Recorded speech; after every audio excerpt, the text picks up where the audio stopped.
Mahigit 70% ng kalakal sa mundo ang idinadaan sa karagatan. Maliban sa mahalagang papel sa pagpapadali sa kalakalang pang-internasyonal, pundasyon na ng ekonomiya ng mundo ang maritime industry.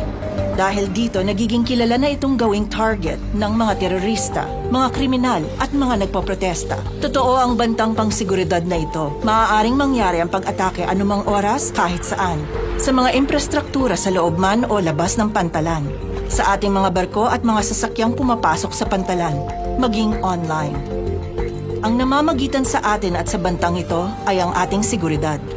Malaki ang ginagampanan ng seguridad sa paghadlang, pag-alam, at pag-iwas mula sa terorismo, karahasan, o pagsabotahe sa ating maritime operations. Pinapanatili nito ang kaligtasan ng mga pasahero at ng ating mga staff, at pinangangalagaan din ng mga mahalagang assets, mga pasilidad at mga barko.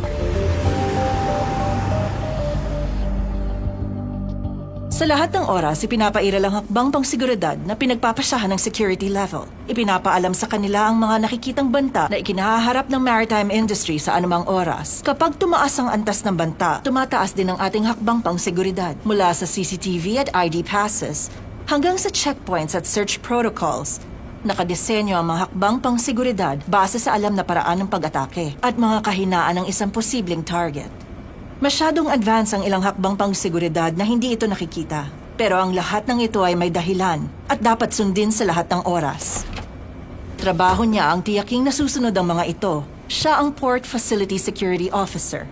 Lahat ng pantalan ay may PFSO. Nandyan sila upang masiguro na ligtas na lugar ang pantalan, na nasusunod ang mga patnubay, at ang mga authorized personnel ay maayos na na-train, may alam at alerto. Dahil lahat sila ay may kanya-kanyang gampanin sa pagsunod ng patakaran sa seguridad, pagbabantay, at pag-report ng kahina-hinalang gawain.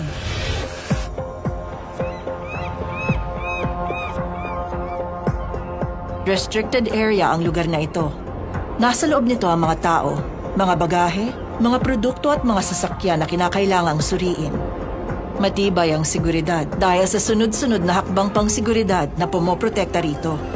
Ang boundary ng restricted area ay mayroon isang layer ng seguridad at kasama nito ang mga predetermined access control points. Dalawang bagay ang kailangan mo kung nais mong makapasok sa restricted area: valid authorization at lehitimong pangangailangan na makapasok.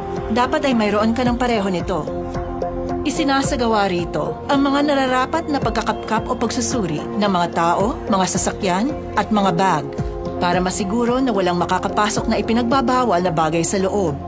Lahat ay dadaan sa parehong search procedures. Mula sa driver, mga pasahero, mga bisita, hanggang sa staff at control authorities. Kung wala ang maayos na search point na ipinatutupad, ang restricted area at ang lahat ng nasa loob nito ay mahina. Ang responsibilidad na protektahan ng pantalan sa anumang banta ay hindi nagsisimula at natatapos sa security staff.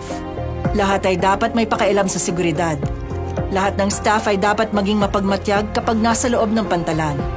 Kung mayroon kang access sa restricted area, mayroon ka ring mahalagang gampanin sa ipinaiiral na seguridad dito. Ang kalayaan mong gumalaw at magtrabaho sa loob nito ay nangangahulugan na kaya mong tumulong magbigay ng mas komprehensibong pagprotekta ng restricted area maliban sa kayang magawa ng security staff. Maging mapagmatyag at huwag matakot pagdudahan ng kahit ano kapag may nakitang kakaiba. Halimbawa, dapat ipakita ng pass holders ang kanilang pass sa lahat ng oras kapag nasa loob ng restricted area. Ganon din kapag nasa hindi pampublikong lugar ka, lahat ng tao dapat ipakita ang nararapat na pass.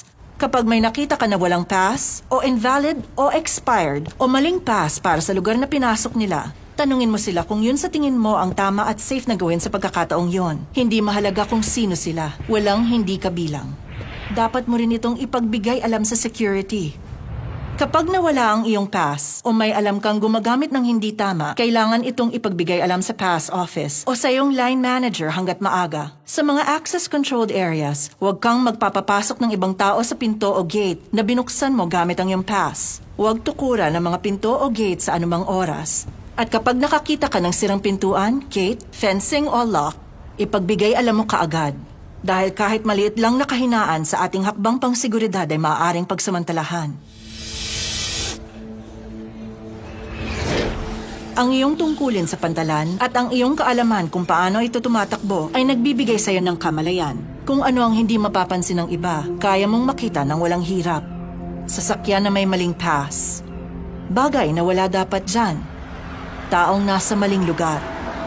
Ang kahina-hinalang bagay ay anumang bagay na nasa maling pwesto. Maaaring ito'y bag o pwede rin na sasakyan. Maaaring mayroon o walang taong kasama. Kapag nakakita ka ng kahina-hinalang bagay, huwag ipagsawalang bahala. Pero huwag mo ring lapitan o hawakan ng kahina-hinalang bagay. At siguraduhin na walang ibang taong lalapit rito. Huwag gagamitin ng mga radyo kapag malapit sa kahina-hinalang bagay. Ipagbigay alam ito mula sa ligtas na layo at sumunod sa iyong port facilities reporting procedures. Maaaring may alam ka na sa isang taong may kahina-hinalang kilos. Maaaring umaaligid sila malapit sa staff-only areas. Sinusubukang videohan ng restricted areas o kumikilos sa palihim na paraan. Simpleng pagkausap sa kung sino man ay isang hindi komprontatibong paraan para subukan sila. Kung malakas ang loob mong gawin ito, mag-hello ka at tanungin kung may maitutulong ka. Ito ay malaking hadlang para sa mananakop na nais manatiling walang pagkakakilanlan. Kung hindi ka pa rin sigurado, i-report ito sa security staff. At kung nararapat i-report agad sa pulis, gamit ang iyong port facilities reporting procedures. Tandaan, magtiwala sa iyong kutob. Kung masama ang kutob mo sa isang bagay, malamang hindi nga tama. Huwag ilalagay ang sarili sa peligro. Lahat tayo ay nagtutulungan upang mapanatili ang kaligtasan ng lahat.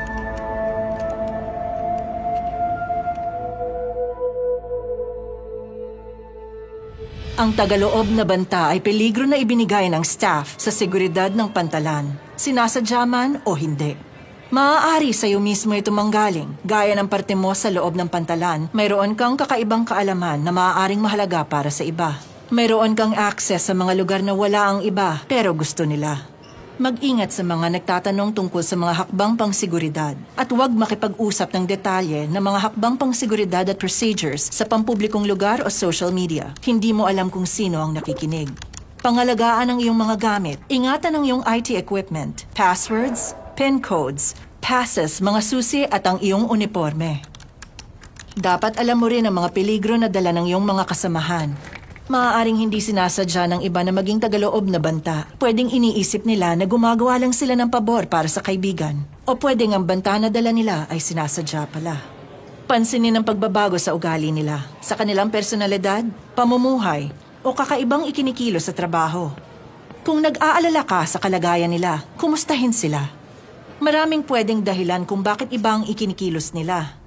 Kung nag-aalala ka pa rin, i-report ang kakaibang kilos sa iyong supervisor or line manager. Sila ang maaaring mag-imbestiga tungkol dito. Maraming antas ang seguridad upang maprotektahan tayo. Ang iba ay sobrang advanced na hindi mo na nakikita. Ngunit mahalaga sila sa ating pagsisikap na panatilihing ligtas ang ating pantalan. Kaya huwag tayong magpapakampante. At palaging sumunod sa mga security procedures at mga protocols. Tandaan, mahalaga ang ginagampanan ng seguridad sa paghadlang, pag-alam, at pag-iwas sa mga gawain ng terorismo, karahasan, o pagsabotahe sa maritime operations. Lahat ay may mahalagang gampanin sa pagsunod ng patakaran sa seguridad, pagbabantay, at pag-report ng kahina-hinalang gawain. Maging mapagmatyag, huwag matakot sumubok at maging magandang ehemplo.